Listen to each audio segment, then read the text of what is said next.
You stepped into the shadowy confines of St. Augustine's Abbey, the ancient stones whispering secrets long buried under centuries of dust. As you walked through the creaking wooden doors, a chill slithered down your spine, reminding you of the tales that surrounded this forsaken sanctuary. Legends of the Abbey circulated through the small town like smoke, tales of a cryptkeeper long forgotten, rumored to guard the souls of the damned. "Did you bring the candle?" A nervous voice broke the silence. You turned to see your friend, Sarah, her face pale, eyebrows knitted in concern. "They say the light keeps the shadows at bay. We shouldn't be here after dark." There was something in her eyes that echoed the fear you tried to suppress. "Don't worry, we'll be fine," you assured her, but deep down the dread was palpable. As you both ventured deeper into the Abbey, the air grew heavy, thickening with an unseen presence. Echoes of whispers brushed past your ears, and you could almost make out a chant, a haunting lullaby sung by those long gone.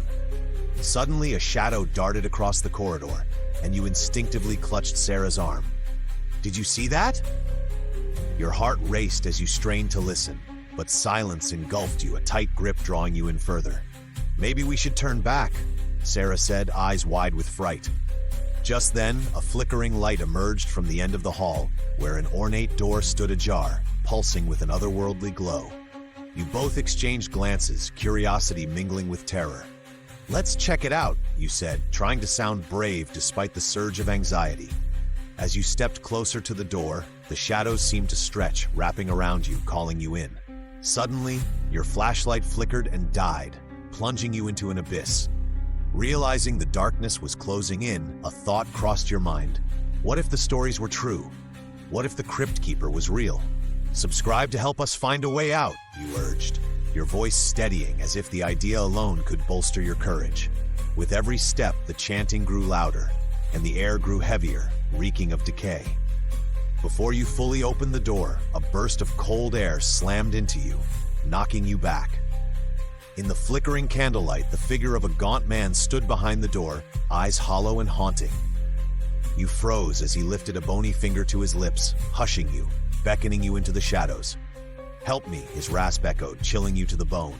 You turned to Sarah, terror twisting at your heart, but she was gone. Whatever he was, he had taken her, and you were next.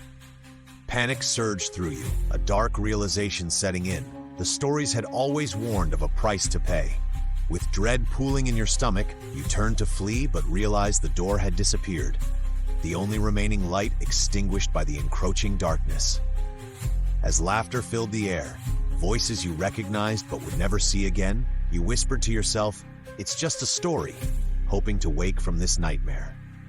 But as the shadows closed in, you understood. This was no tale to tell. This was the end, where legends come to life, and the Cryptkeeper watches over the lost. This was your story now, and as the darkness enveloped you, you forgot your own name, and the world above faded away, leaving only the echo of your last hope. Dark Tales. Subscribe now.